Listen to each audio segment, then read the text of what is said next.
Welcome back everyone to the 19th hole, where we continue with the game long after the final putt.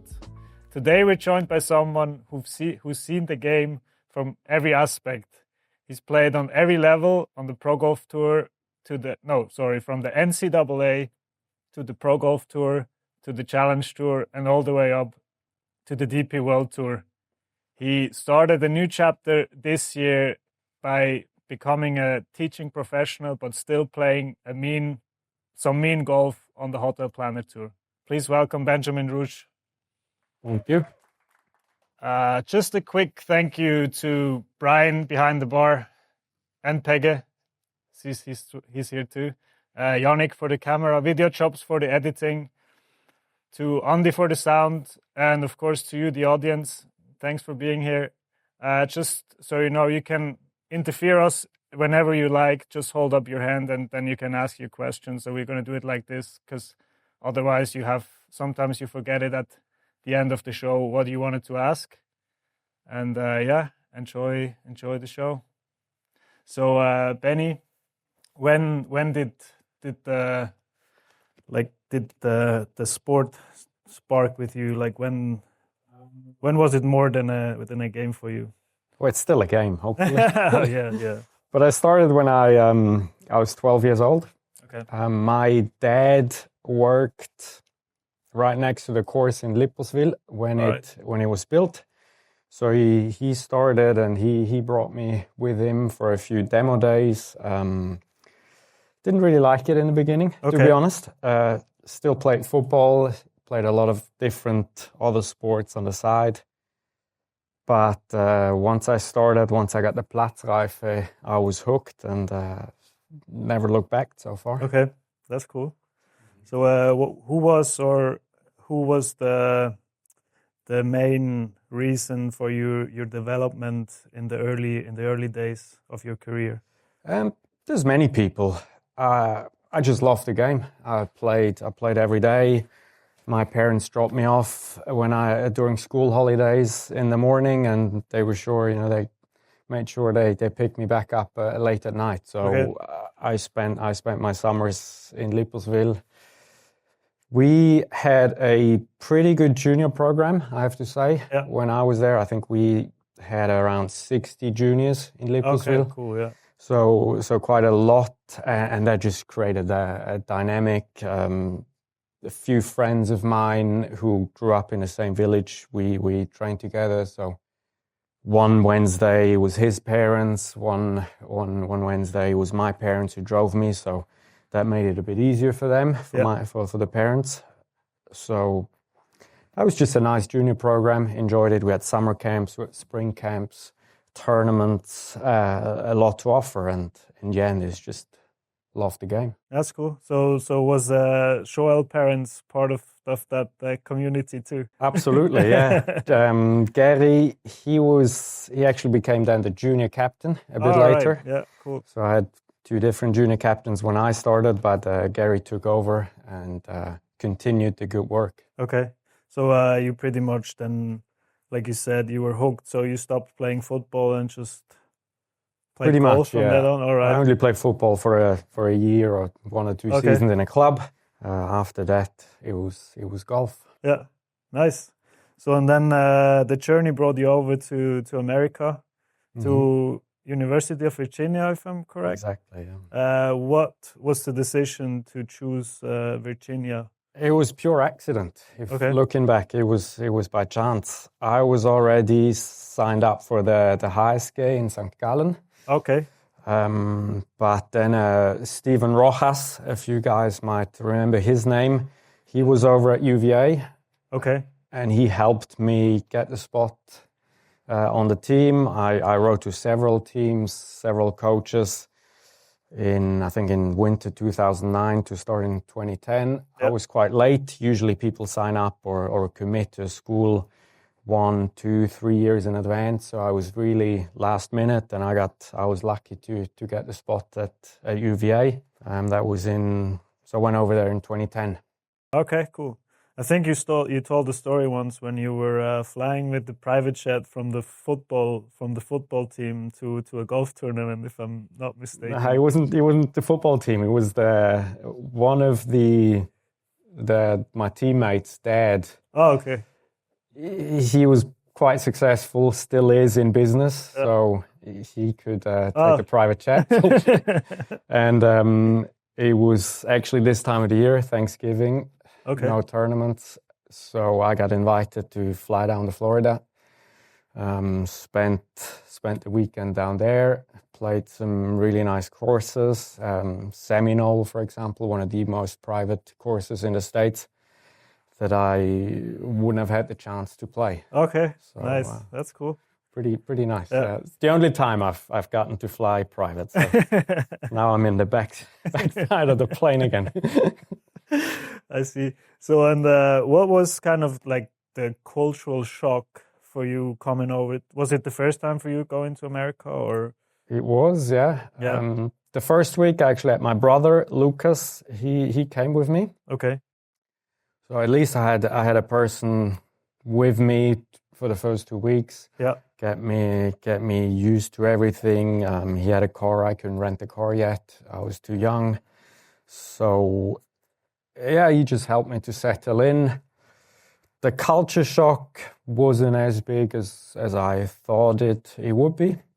It was quite a reasonable transition. But yeah, in the end, you're over there for 4 years on your own. Yeah.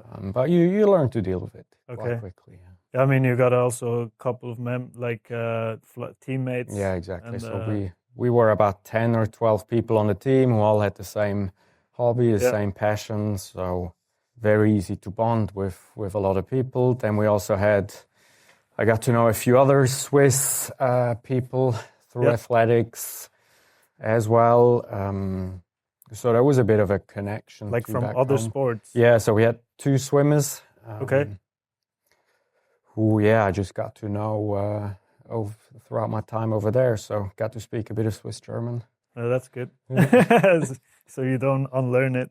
Yeah, but I actually started dreaming in English. So, all right, cool. You still do that? Switched. I don't think I do. No. All right. But in the beginning, I wrote all my papers in German and then translated them. It took ages. But after a while, ChatGPT, no. Yeah, that's good. So, and what was the biggest difference to the NCAA First Division compared to playing in Switzerland? The biggest difference is that you have to qualify internally just to play tournaments. So we were, as I said, about 10 or 12 guys on the team, depending on the year. And there's only five players each week. All right. So the competition's quite fierce. So you have to bring your game every single week just to qualify for tournaments. And I think that's maybe sometimes also the downfall to a lot of players who go to the US. If you don't make the team, I think you just spend your days on the driving range back home and you never get to play tournaments. So it's really important that you get to play, that you qualify for the team, so you can get that competitive experience. That's really important in that time. Yeah, how was that for you? Like, did you qualify most of the time, or? I want to say I did. I don't think I qualified for every single event. Yeah. I remember my first year towards the back end of the season. I don't think I qualified for the postseason. But then once I was older, and then in the following years, I think I pretty much played every tournament. All right, that's good. So you would also recommend it to other Swiss players to go over there, or? Yeah, it depends. I would say, I mean, nowadays a lot of people do. Yeah. If you look back, it wasn't beneficial to every single player, I would say. Yeah. And even if you stay in Switzerland, I think there's no reason why you can't progress back home. Yeah, I mean, we have a few players which stayed in Switzerland and still made it. Joel stayed in Switzerland. Is the best example that you don't have to go to the States. Yeah, Joel. I think Jeremy stayed in Switzerland too, if I'm not mistaken. But yeah, so and what was your favorite moment from the time over in? Must be winning ACCs. our conference tournament as an individual. I think it was my second year. Yeah. No player from UVA won that individual title in like 60 years. So it was a big deal. It was also a big deal for me. Yeah. It's quite a big tournament. That was maybe from a golf side the moment. Okay. I remember. And from a non-golf side? Graduation. Okay. I would say at the end of the 4 years, you have those typical American graduations with the hat and you throw it up in the air. And my parents actually came over for that. Oh, cool, yeah. That was really nice. So I got to share that moment with my parents. Oh, that's nice. Yeah. That's great. So, and at what point did you feel like I actually belong at this level? Was that quite earlier already, or you mean in the US, or it's just generally in golf where you thought like, okay, I can take this to the next level? I think it just sort of grew within myself. I don't think I went to the US thinking I want to turn professional. Okay. It just sort of happened. Yeah. Got better in my 4 years over there, and had people behind me that then allowed me to turn professional, which I think is key. And I just gave it a shot. I loved the game, and I wanted to pursue. At the end of those 4 years, I wanted to pursue the game, and then turning professional is the next step. Yeah. So then you came back and pretty much turned after graduation directly professional, or no? I stayed amateur in 2014. I stayed amateur until the next year. So you graduated in 14? In 2014 in May, but there's really no, unless you get an invites to professional events. There's no real benefit of turning professional before the end of the year. So I waited. I played the European Team Championships. I played the Eisenhower Trophy, the World Team Championships, so to speak. It's the best 3 from each country. And we played in Japan with Marco, and Matthias was on the team. And we were actually, I think, paired with the US. Yeah. In one of the rounds. I can't remember the second or third. And Bryson DeChambeau was on that team. Oh, cool. And I think, I can't remember. I think it was either Marco or Matthias who was paired with Bryson. All right. When he was still small. Not Bryson. As big, Bryson. Like, just like small size-wise. Yeah, I mean. He's like, no, he's not that tall, but he's quite tall, I think. Yeah, but I mean, he just obviously gained a lot of mass. He was, he was about half the size. But was he already into the one club length thing there? Yeah, he already had I think he played for SMU. Yeah. He already had the single length irons back in the days. Yeah. So, and then you played that, and then you turned professional at the end of the year. Yes, I played Q School. I played it in the US and Europe, but unfortunately, I think the second stage was the end of that dream. Yeah. I missed both qualifications to final stages by 1 or 2 shots, and then did Pro Golf Tour Q School, got a category there, and played my first year on Pro Golf Tour in 2015. Yeah. And as I remember, that was quite successful that year. I did. Right? I finished second that year in the order of merit, and then moved up to Challenge Tour, what it was called back in the days. Yeah. So I started playing professional golf in Europe. I never tried the American Q School again. So that's where it all started. So what kind of hit you the hardest in your first year as a professional? It wasn't really a special time. No, it was pretty smooth. I played well. I think looking back, it was a really good year on the golf course. I played well. Finished, I think, second in my first event out there. So I from the beginning, I felt like I was good enough to compete at that level at least.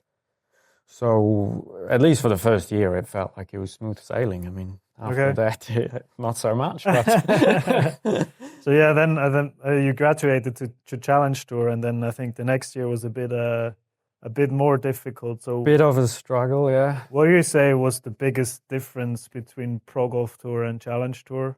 The difference in level of the players. Yeah. The difference between Pro Golf Tour and Challenge Tour is definitely bigger than the difference from Challenge Tour to what it's now called the DP World Tour. Yeah.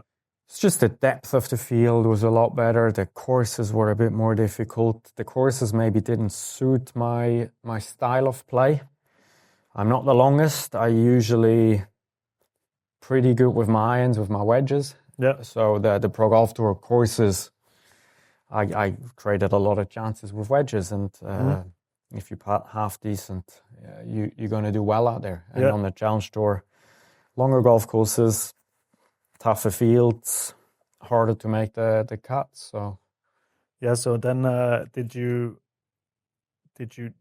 drop down to Pro Golf Tour again? I did, yes. Right after the first year, or I think I sort of crawled through Challenge Tour for 2 years. Oh, okay, yeah. Before I really sort of lost all playing privileges and played Pro Golf Tour again for 2 years. 2018, was it 16, 17? Yeah, 18, 19. Yeah. And then you got back up to Again, Challenge Tour. Yes, by chance. Yeah, I finished 6th in 2018. Yeah. So top 5 moved back up. Barely missed out by I want to say a few €100. It probably was more like a few €1,000. But missed graduation again. And then in 2019, I actually finished 6th or 7th. So I was, heartbroken in some ways. You came close the year before, you come close again. And I mean, you've played on the Pro Golf Tour. I remember because you kind of said, like, I'm going to stop playing golf at that time. Was probably the first time where I thought I might stop. Yeah. But then I would say pure luck in the end. So there's the rule when the guys in the top 5, if they get a better category for Challenge Tour through Q School, they actually get that category and the guys behind move up. And I think that year it was Robbie van West, Sami Välimäki, and one other player who made it through final stage of Q School. They made the cut, got a better category. And was it maybe Nikolai von Dellingshausen? Exactly. Possibly. Yeah, I think so. So by chance I was back on Challenge Tour in 2020. So you would say that was one of the moments where you thought, I'm not sure if I can keep doing this before the guys went through Challenge Tour? Yeah, it was definitely a low moment in my career. You don't want to spend your time too much on the Pro Golf Tour, and obviously, doubts creep in. You've been doing this for 4 or 5 years now, and you're back where you started, and right after the final of Pro Golf Tour is a lot of frustration. So that was probably the first moment in my career where I thought, you know what, let's try to do something else. Yeah.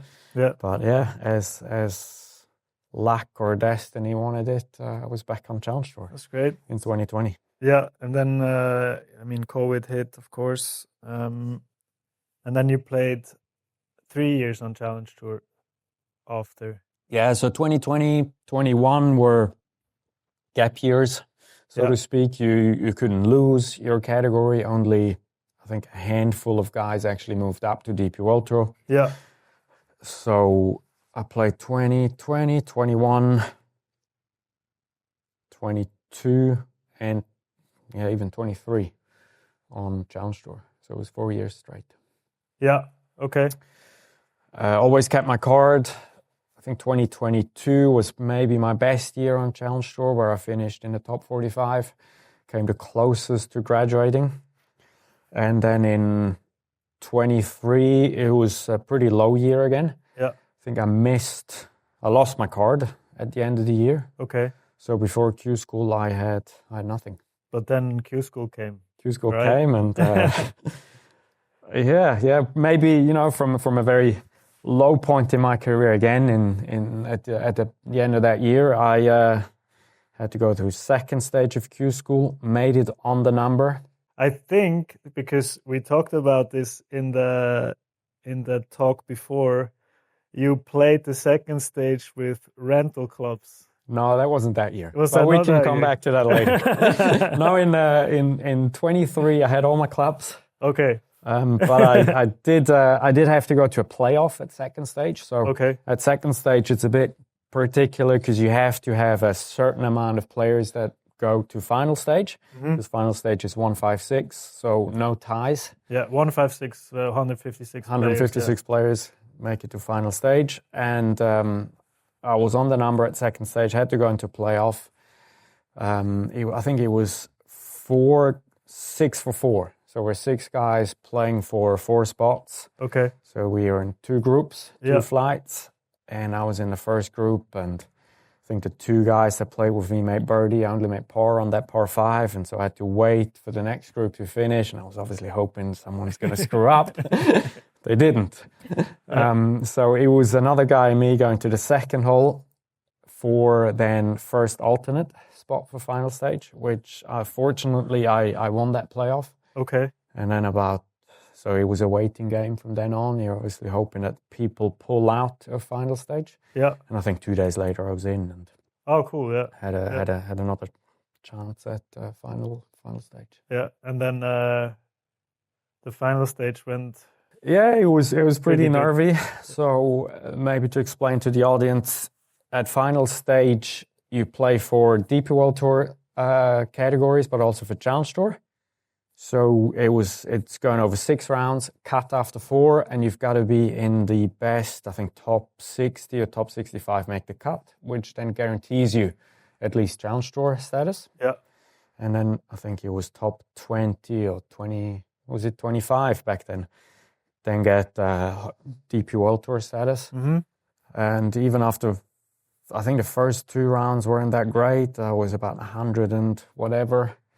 So it didn't look great. And then I think I had a good 3rd or 4th round, and I made the cut by 1. Yeah. So that was a big relief. I was crazy nervous. I don't know if people have played Lumine, the Hills course, the 9th hole. Pretty tough par 4. Bushes left, right, long hole, but I managed to hit the green in 2 putt, get out of there. Yeah. And then get myself at least a Challenge Tour card. So how do you handle the nerves in a situation like this? I think the more you're in positions where you're nervous, the better you can handle it. I think for the first time, if you all of a sudden feel the nerves, I mean, everybody in here plays golf. They've all, if you go to the first tee of a big event, you feel your heart, your hands are sweating, and your breath gets fast and very shallow. And I think the more you put yourself into these positions, the more you embrace those situations as well. I wouldn't say it gets easier, but you get used to it, and you handle it. Yeah, you just handle it a bit better. You get to know you as a player as well. How do you manage that the best? And for me, it was really embracing those situations. Like, you put yourself out there. I mean, this is what you play for. This is what you train for your whole life. And just enjoy those moments, because those moments you actually can achieve stuff in the game. Yeah. Mm-hmm. So then you managed to make par and make the cut. Yeah, and I was quite far back. I think I was 60th, tied 60th or something. About, I would say, I give or take 8 shots back or 7 shots back from top 20, and then maybe had 2 of my best rounds of my life. Okay. I think I can't remember. Must have been 5 under, 6 under. Yeah. Both days to get my European tour card. Yeah. Would you say that was the graduation to DP World Tour was one of your favorite moments from your career so far? Absolutely, yeah. I mean, that's what we all dream of as a professional. I think when you stay in Europe, that's your goal to get there. I mean, the goal's got to be to stay there, but that's been 2023. I think I've been a pro for 9 years already, or 8 years, even more. Emotional. Emotional for sure. Yeah, I believe. Yeah. Mm-hmm. Oh, that's cool. So and then so next year was In DP World Tour. 24, It DP was World Tour. a bit tough because like the category you get from Q School is not the best. Yeah, it's not that great. You think you're there, but you actually don't get into that many events. I was lucky enough that I was about 16th on the rankings in my category. So I think my first event was maybe Qatar in February, I want to say, but that's already like the 5th or 6th event of the year. So you miss a lot. You're never quite sure when you're going to play next. You don't know if you're going to get into the event. So planning became difficult. Yeah. And you always sort of feel like you have to take those chances. You have to play well because everybody else is playing more events than you. Yeah, so, and the ones that are like higher rated too, right? Like the Rolex events, the elevated events, let's say. Absolutely. Yeah. So you don't get into these. You don't get as many points for reasonable finishes. So I thought I played okay. I think I made 7 out of 16 cuts, which I thought it was okay. Obviously not what I wanted, but I didn't really have a top result. Yeah. All my cuts were between, I would say, 30th and 50th position in the end. So you don't really gain a whole lot of points. Yeah. Yeah, I think you also, like a couple of times, you flew to a tournament being like 1 or 2nd on the reserve list and then just didn't get into the tournament. Yeah, sometimes anyways at the end. You don't get in, you stand on the range all Thursday waiting for people to pull out. But I think the biggest journey I did, I flew back from Kenya. Yeah. Through, can't remember which airport, but it was a long journey. Got back to Switzerland Monday morning, flew to Geneva. My girlfriend Emma still lived in Nyon, so spent the day at her place. And I think on Monday around 1 o'clock, I got the call and the email that all of a sudden I was first reserve, and the next event was in South Africa. So I flew all the way from Kenya back to Switzerland, and then I had to make a decision: are you going to take that journey or not? I don't think I would have taken it as a first reserve because you're tired. Yeah. But then I think a few hours later, I got the call, hey, you're in. I think it was 3 or 4 o'clock then. And all of a sudden you have to then organize the journey back down to Africa. Yeah. Flew from Geneva to Zurich, Joburg. And then from Joburg, it was another flight on Tuesday.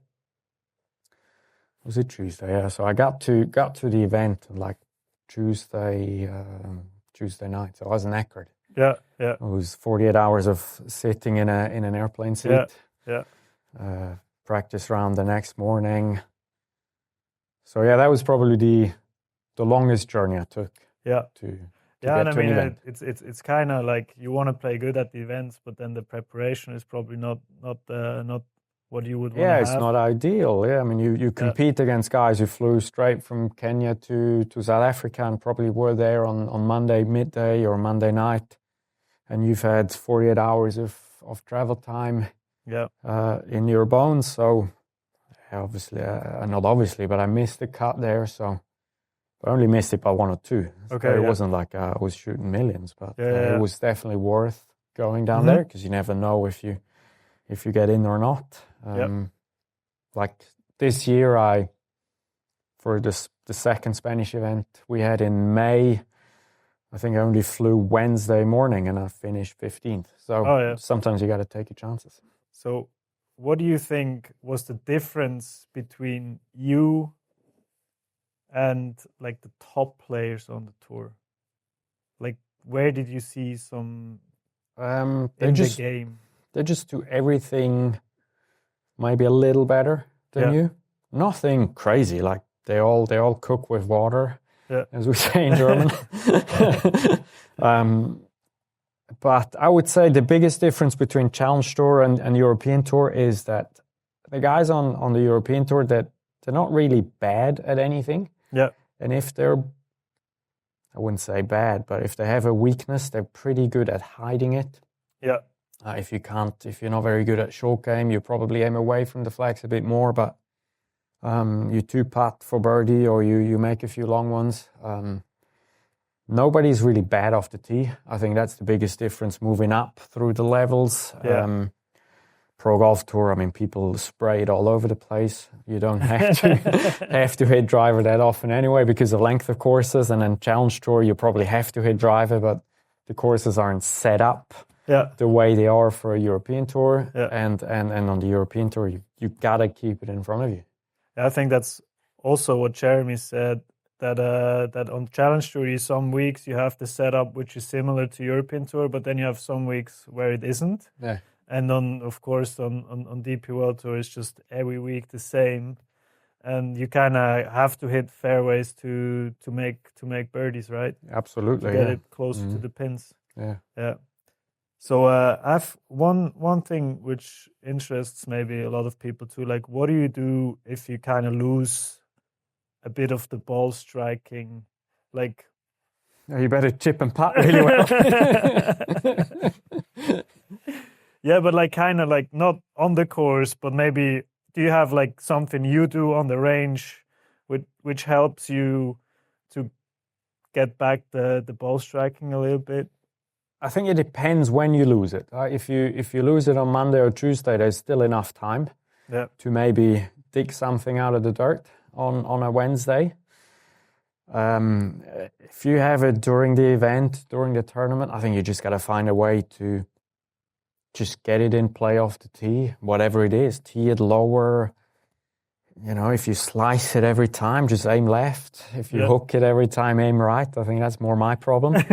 So you just got to manage what you've got on that day. It doesn't have to be pretty. I think that's the hardest part. Like playing badly well, it's an art form that the guys who keep their card, they're quite good at.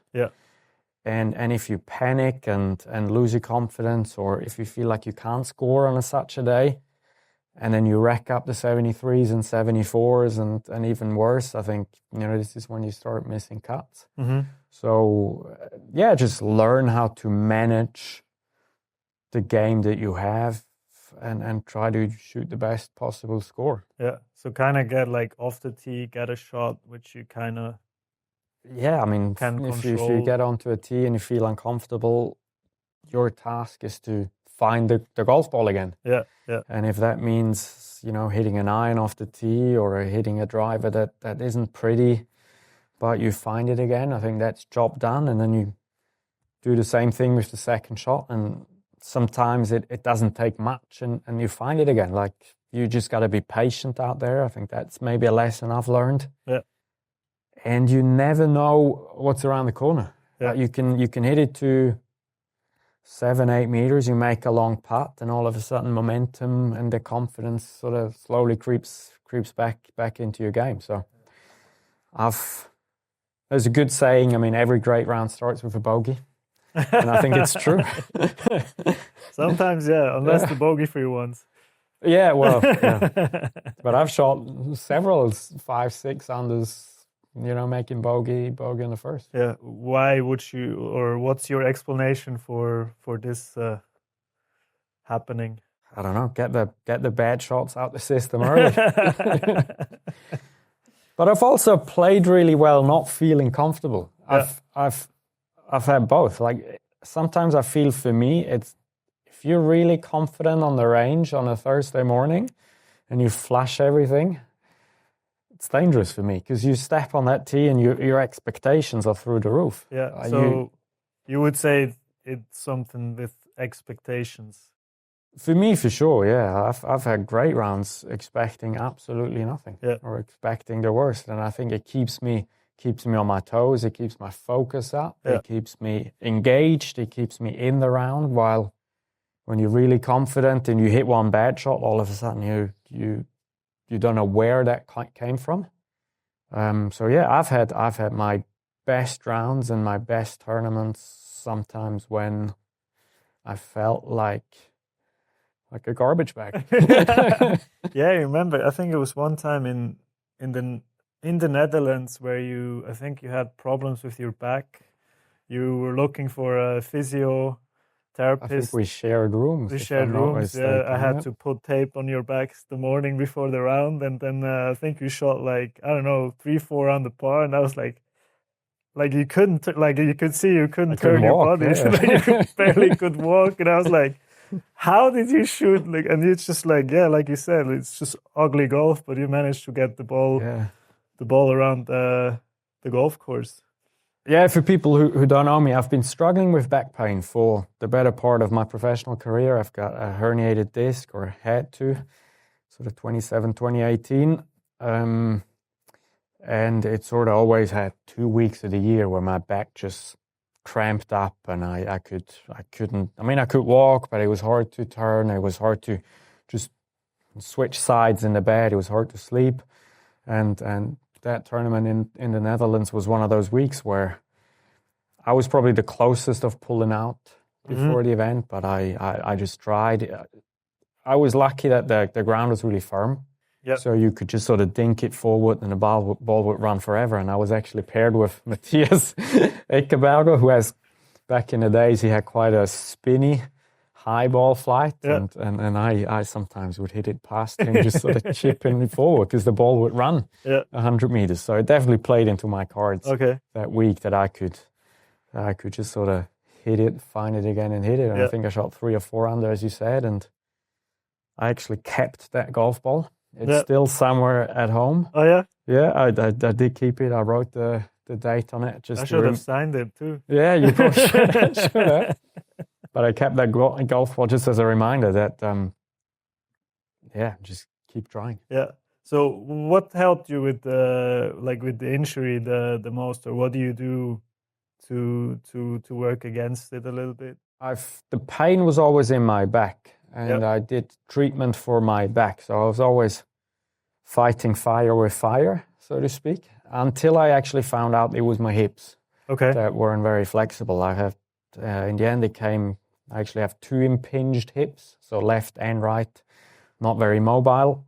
And because I've lacked mobility in both of my hips, I've got to find range of motion somewhere. Okay. And I usually found it in my lower back, which isn't built to turn. Yeah. So that took a good beating most of the year. And at some point, back just said, I don't want to do it anymore. And it cramped up. And for 2 weeks, I couldn't play. But it's more under control now. It's gotten better. I found a good doctor, Niels Horn in the Balgrist, who just opened a golf institute, actually, starting this year. It was by chance as well that I found him through Marco Eaton, another fellow professional from Switzerland who also struggled with back pain, and I went to a different doctor in the first place, and they said, well, you need surgery. Yeah. And I wanted a second opinion and went to Niels, and we with the help of him, we changed a few things in my swing, adapted around my disability to move my hips, and knock on wood, so far it's been pretty good. I've been more or less pain-free this year, so that's a big step going forward. Good, that's perfect. Yeah.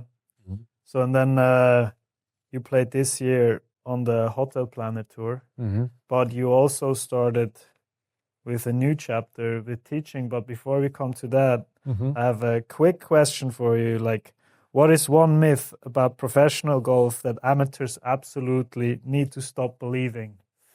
Like, we just laughed about it before. I think keeping your head down. I think that's one thing you hear up and down any range in Switzerland. I mean, it can help, but most of the time it doesn't. If you look at Henrik Stenson, Annika Sörenstam is the best example. I don't think she saw a golf ball at impact. So, do not keep your head. Oh, you don't have to keep your head down. But I think a funny one is too that when the tee flies backwards, it's a good drive. If you heard that too? I've actually had a teammate in the States David Pastori, who I just saw at Q School again 2-3 weeks ago, and he always said, "Well, you don't need a TrackMan. You can just look at the tee. If it flies straight back, it's a sign of a great shot." I still don't have the evidence for that. I think I've hit plenty of good shots with the tee flying all over the place. Yeah.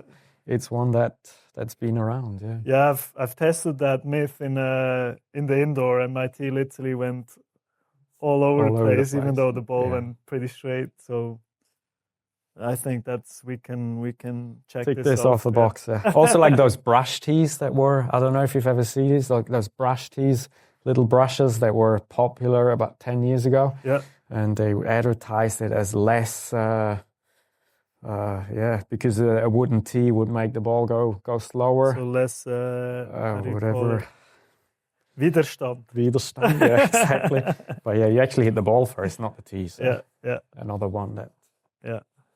So and then this year you started, like we said, while still playing on the Hotel Planet Tour, you started your apprenticeship to become a teaching professional. So how did you go into this step? Yeah, last year, about this time of the year, I was at a similar spot that I was in 2018 or 19. Yeah. I sort of lost my Challenge Tour category. I still had status, but it wouldn't guarantee me a full year. And as I said, I've been a full-time playing professional for 10 years at that time, and I wanted to keep playing, but I thought it was a good time in my life to maybe change a few things, give me new inputs, and as a playing professional, you never really want to talk about Plan B. Yeah. Because that's sort of, you sort of tell yourself, well, you allow yourself the thought that you're not going to make it. Yeah. But I was at a time in my life where I thought, I want to stay in golf. Yeah. I want to keep playing because I love the game. What are my options to pursue this? And I thought, hey, let's talk to Ronnie Zimmerman of the Swiss PGA. Can we find a solution that I can start the Swiss PGA apprenticeship, but also play on the side? And yeah, he gave me green light to pursue this. I found a great spot to start my apprenticeship with the Golf Vital. It's an indoor center near Pfäffikon. Yeah. And it's ideal. I can play throughout the summer, and as it being an indoor center, people usually, want to play indoor in the winter months when I don't have tournaments. So, and the owner, Jeremy Carlson, he's my boss now. Yeah. But not when it comes to playing, I think, just teaching. Yeah, so he's responsible for my education as a Swiss PGA apprentice, but we obviously also talk about golf. He gives me good input as well when we sit down. We always speak about my own game, and he gives his opinion that I then take back to my coach, Andrea Mantuan, that I've been with for 15 years. Yeah. So, but no, so far it's been good. Did it give you like kind of another angle to the game too, which helped you with your own game a little bit, or? Yeah, I want to think so. I want to think it did. It's definitely hard in the beginning to change, the side of the mat that you're standing on. Usually you're on the mat, and now you're standing behind the mat. And teaching or coaching people is, it's different. Yeah. I think you've got to take the playing hat on the side, and you take the coaching hat on, and you've really got to understand the person that's in front of you. I think as players, we all have our different habits and how we see things and how we see a swing, but the person that's in front of you, he doesn't have the same capabilities. Yeah. But you have to analyze your own game as well. Like, do you do what you preach as well? Yeah. Like, do do you preach water and drink wine, or? Yeah, I see. So what would you say makes a great coach? It's hard. I've only been coaching for a year, but I think it's really important but that you met a couple coaches in your life. Yeah, absolutely. I think it's important that you really get to know the person that's in front of you very quickly. Like, ask the right questions, understand who you're coaching, understand maybe the thoughts behind what you see, because we can only see the golf swing, we can only see the golf shot. But I think it's important to see or to understand very quickly what the person is thinking, what their thoughts are, what are they images. Like, I mean, it's mind-boggling sometimes what the people actually believe. Like, can you give an example on this? I mean, that you see on every short game area. People are trying to lift the ball in the air with a sand wedge, but the sand wedge is built that does it for you. So it's just sometimes, teaching the very basics, explaining the very basics, why a ball does certain things, why does it go into the air, and we actually want to swing down on it to get the ball up. So stuff that we as players maybe do naturally, but I mean, this game is complicated. Yeah. So kind of explaining also how the club works. Absolutely. Yeah. I mean, I also think it's very hard to teach like a feeling, Yeah, you don't see feelings. Yeah, and the thing is also, like, for you, it might feel different than for the person you're teaching in front of you. What I've, in that short time span that I've been coaching and teaching, I think it's quite interesting if you put certain people or put the person in a position and then you ask him what that feels like. So you have instant feedback of what that person actually, what it feels like, what that position does, and then you can maybe combine it or connect it to different movements that they know. Yeah, that's good. So, and now for the outlook for the future. So now for next year, you have a full category for the Hotel Planet Tour. So I guess you're planning on playing the full season. Yeah, that helps. Last year, my first event was in May. This year, I can start in January, end of January in South Africa. So at least I have certainty that I can play a full year. I can pick and choose the tournaments. I can plan my schedule, which then maybe makes it a bit easier hopefully come the back end of the year, that I don't feel rushed to play everything that I get into. So definitely in a better position now than I was a year ago. Yeah, so maybe just Jeremy will be a bit mad because you're not in the indoor that often. Maybe. But where do you see yourself in the next 3 to 5 years? Like, more on the course or more on the driving range? I wanna get back on DP World Tour. Yeah, absolutely. I wanna keep playing as long as I can on the top level. So that's number one priority. That's what I'm gonna do everything that I possibly can next year to give myself the best chance to play. And maybe we sit down in a year and see where we are. Hopefully, great. Hopefully I'll sit here and be back on tour. Yeah. What's still like a dream that you have inside of you, which is still very much alive, apart from going up to DP World Tour? Yeah, I think I want to win on DP World Tour. Yeah. I think as a young kid, as a Swiss kid, you've always obviously watched the Omega Masters a bit closer than other events. Yeah. And putting on that red jacket, that's definitely up there. That sounds great. Yeah, the green jacket would be nice too. Yeah. So don't hand them out in Switzerland. Take any jacket I can get. Yeah, I mean, that'd be definitely. We haven't had one winning it, Swiss. No, so Cedric and Joel came close. Yeah, it's fantastic to see. I think who was it? Oh, what's his name? Julien Clément was close too. don't know when, is when Rory McIlroy burst on the scene. I don't know if people remember.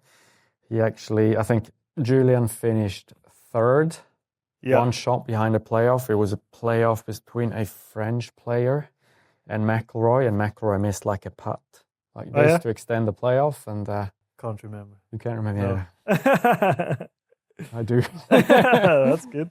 And I think the French player, don't. Was it Guerrier or something like that? No, it wasn't Guerrier. Jean-François Lucan. Okay. He stopped playing. I think he coaches French players anymore. And McIlroy went a different direction. Looks like it, yeah. He recovered. Yeah, he did. I mean, that was somewhat his first year or something on the... I think that was his European first real chance to win on tour. And I think then he came back. He won a couple of times after that. I think the year after in Dubai, he won his first event. Qatar. Yeah. Did he win once in Gramontana too? No. I don't think he did. Does anybody know McIlroy? No. Lost in a playoff a few years back when... Was it Soderberg? Yeah. Maybe. Oh, yeah. It was like a 7-people playoff. Yeah, the Swedish guy, right? I think so. Yeah. I think it was Soderberg, yeah. Oh, that's good. So we're looking into the future and hopefully see you then next year again here on this red chair. Absolutely. I'll bring the jacket. That's good, yeah. It would fit perfectly with the chair, I think. So, and I think as you saw, Madhu is sadly not here today, which sits normally to the right. He's somewhere abroad, so that's why I'm gonna do the stinger questions today. So we're gonna just jump right into it. So, who is your favorite golfer and golf swing at the moment? Don't have one at the moment, maybe. I've always looked up to a lot of South Africans. Ernie Els was maybe the first one. And then I think Charles Schwartzel is a really nice, just technically sound golf swing. And I had the chance to play with him 2 years ago. Oh, cool. Yeah. Good. Favorite club in the bag? A lot of players said driver. I've listened to the podcast and I'm going to say 5-wood. Okay. Why? I've had this, or I still have that Ping G430 5-wood that I've absolutely loved from the get-go. And I remember one shot in particular that I've hit at the KLM Open in 24. Last hole, par 5, water left. And I knew I had to make a birdie and I hit a good drive. And I hit this beautiful high cut 5-wood. I love to cut the ball.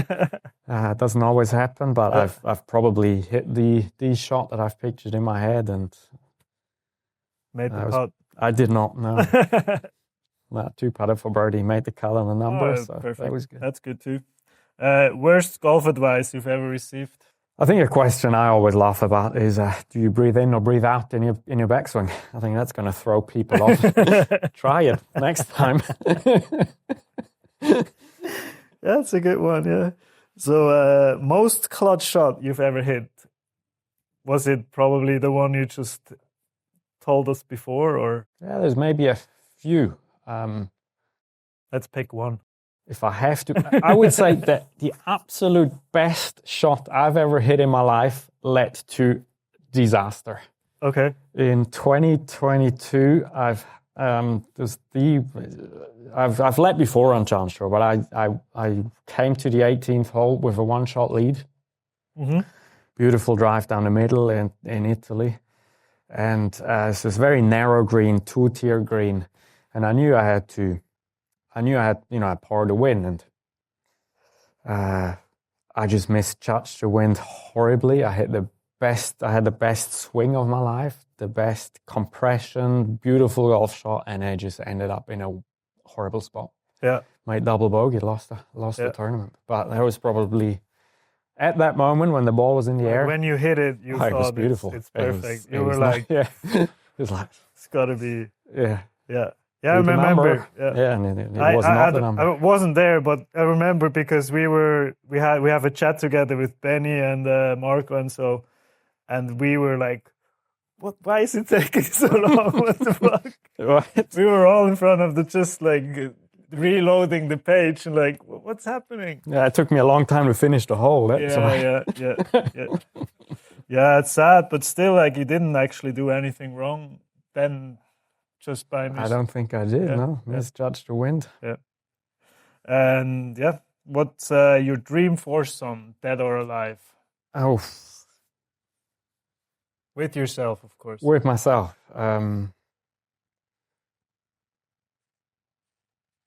Next. I don't know. I don't know. Would love to play a round of golf with my dad again. Yeah. There would be one person, but yeah, the other two. Yeah, the other one. Maybe just randoms. Just random people. Yeah. That's good. Yeah, no, so those were the stingers. We have a couple of wrap-up questions. What is one shot you're still dreaming to hit? Putt to win an event. Yeah. Maybe. Yeah. All right. What's the biggest lesson that golf has taught you about life? Resilience. And yeah, we touched on it before. I think you never know what's around the corner. Yeah. Gone from really low moments in golf to really high ones in a matter of weeks, days, shots, rounds. So yeah, just never give up and then keep dreaming your dream and keep pursuing. Perfect. And if listeners only remember one thing from this talk, what should it be? Don't hit perfect shots into really bad positions. Okay. So, and this one is from our last guest, from Lucas. His question for you, without knowing who it is, was, what's your most important goal in life? Most important goal in life? It sounds superficial, but just be happy what you do. Yeah. Have a goal and yeah, I think enjoy the journey. I think in golf for sure. I think you have a great week. It's gonna start again at zero, and if you don't enjoy what you do, you're gonna have a very long and not very happy career in golf or in life. In life, if you don't like going to work, change. Yeah, everybody can change. Yep. Perfect. That's great. And what's your question for our next guest? Well, I mean, if you have another professional in golf here, if you weren't playing golf, what would you do? If you weren't playing golf, what would you do? Okay. Or maybe depict a moment that really led you down a pathway. If I look back, there's so many moments in time where if I took different decisions, I wouldn't be sitting here. So ask them that. Like, what were maybe a moment in your life where it could have gone either way, in golf or in professional. Okay. Life, yeah, that's good. We take that. That could be interesting. Perfect. So do we have any questions from the audience? No? Yeah, you explained it well. Answered them already. So I think then we're gonna pursue with the challenge. All right. Are you ready? No. So good luck. You have if you hold it, you have bragging rights for life, and you'll be conducted in the Hall of Fame of the 19th hole. Get a plaque on the wall. Oh. Out of bounds, left. Well, we put this here, so that's actually like a bump and run he played there. Yeah, I play links golf quite often. 3.5. It's pretty. You want to have another try, or? I have a few more balls. Yeah. Oh, do you want to see a fade? Huh? I want to see a fade. Let's go.